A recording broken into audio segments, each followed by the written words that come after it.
I think people get tattooed because, there's not a lot of real stuff left in the world, and it's all like a 24-hour news cycle. Nothing lasts. With tattooing, it's blood, it's pain, it's permanence. When you get that needle in your skin for the first time, you have to be there.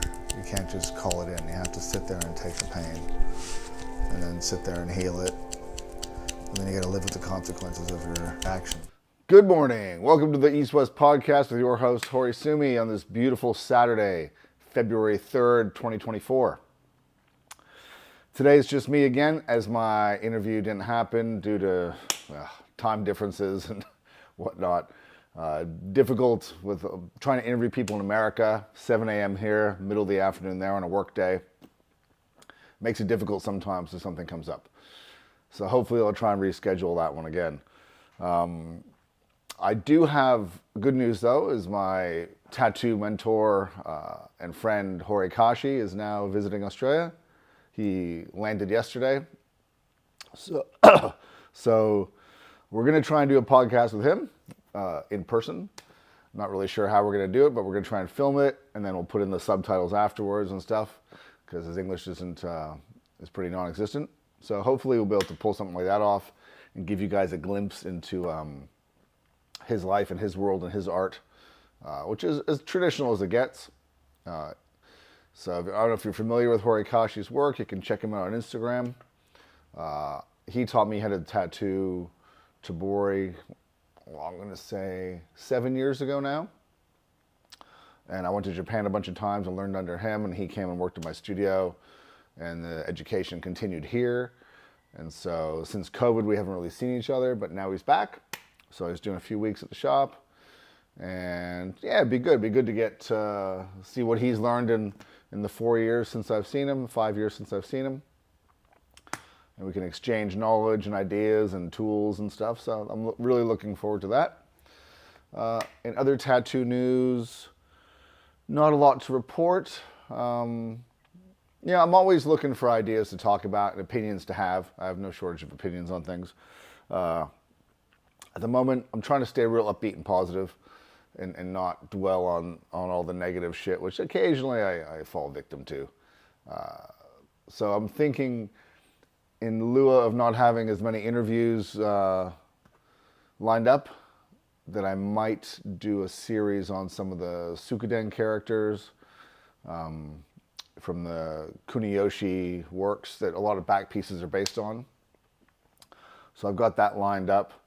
I'm still trying to sort out some interview people. I'm trying to keep the interviews interesting. So it's people I want to talk to and talk about their careers. I mean, there's a million tattooers out there, but I don't want to just interview anyone and make this into like a podcast just for tattoo nerds.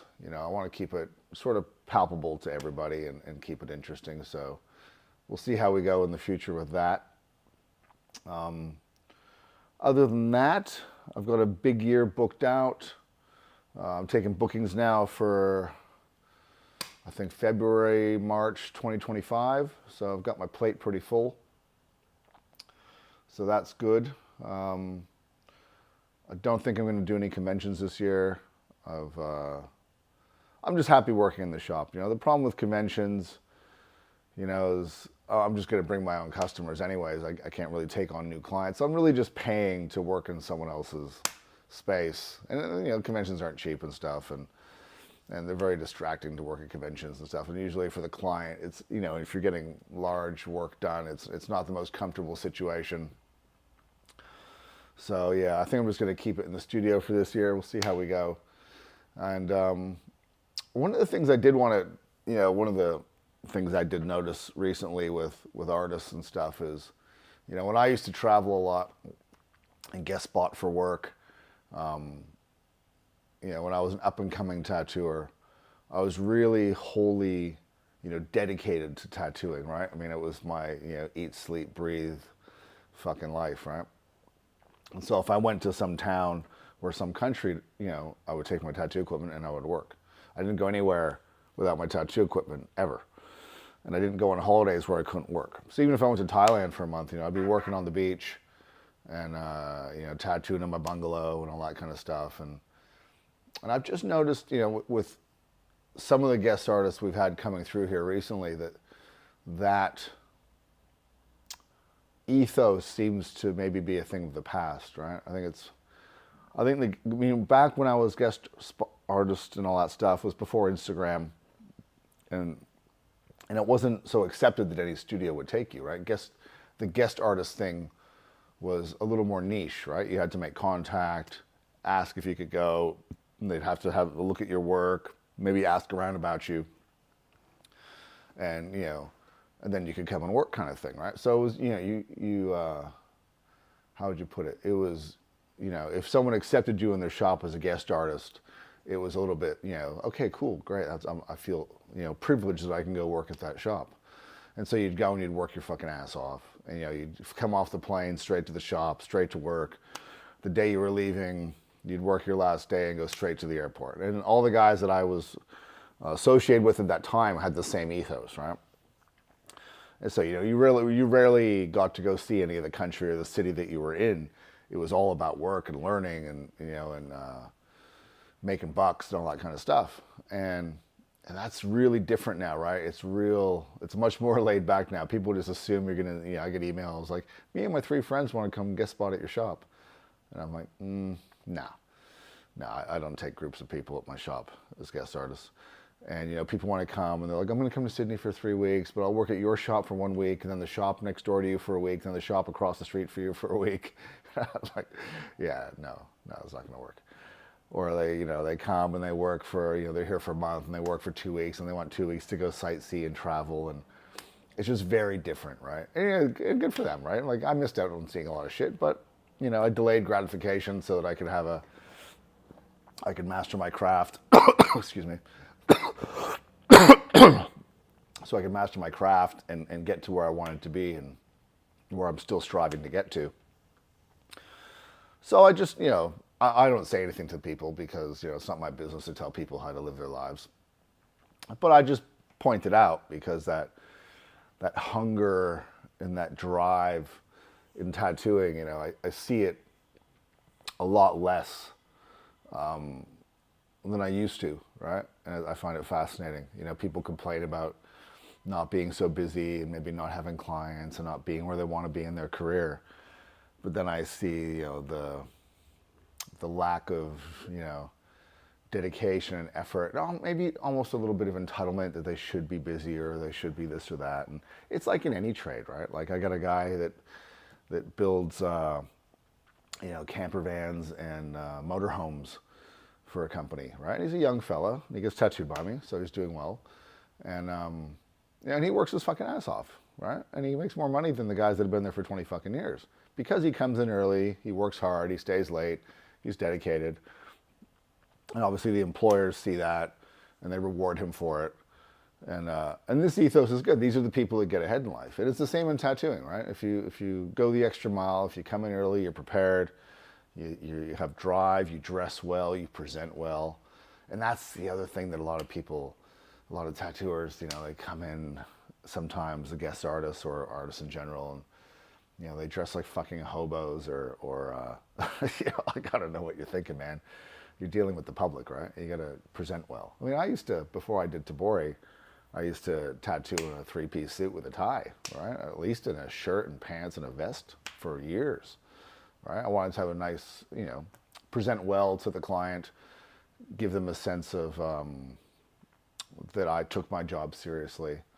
It's like if you went to a doctor or a dentist or a massage therapist or anyone that you're paying for a service, and they were wearing dirty flip-flops and board shorts and a fucking singlet, you might not have as much confidence in what they're doing. And, and if they had like dirty hair or fucking unshaven, it might be a little bit, like not take them so seriously, right? And it's like this in tattooing. I try and instill this in the guys that work with me to, take all that stuff, personal appearance and mannerisms and bedside manner and communication, right? Replying to emails, replying to DMs on social medias, taking all that stuff seriously, having your stuff prepared when the client comes in, not making them wait while you finish the drawing, all that kind of stuff. Super fucking important trying to build a career in whatever field that you choose, right? If you want to be a tattooer or you want to be a motorhome builder or fucking anything, right?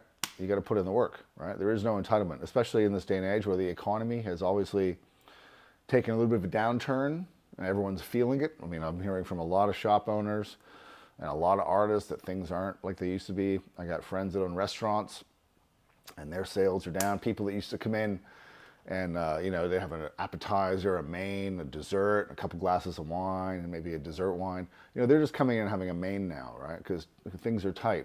My mortgage has gone up 50% since I bought my farm, which is no small amount of money.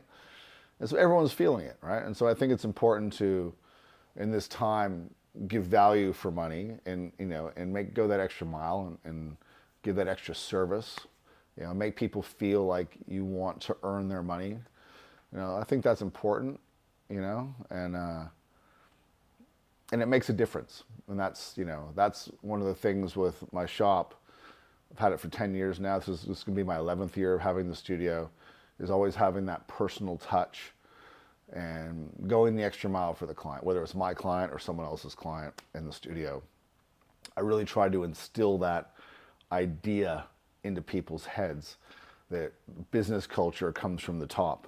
If you go to a restaurant and the waitress is treating you rudely or, you know, not paying attention to you, it's probably because her manager is like that to her, and it's probably because the owner is like that to the manager. That culture comes from the top, right? Just like, you know, if you're trying to get ahead in a business, you know, that has a lot of competition, right? I mean, you can succeed just by going that little extra mile, even if you're giving the same product or service as your competition.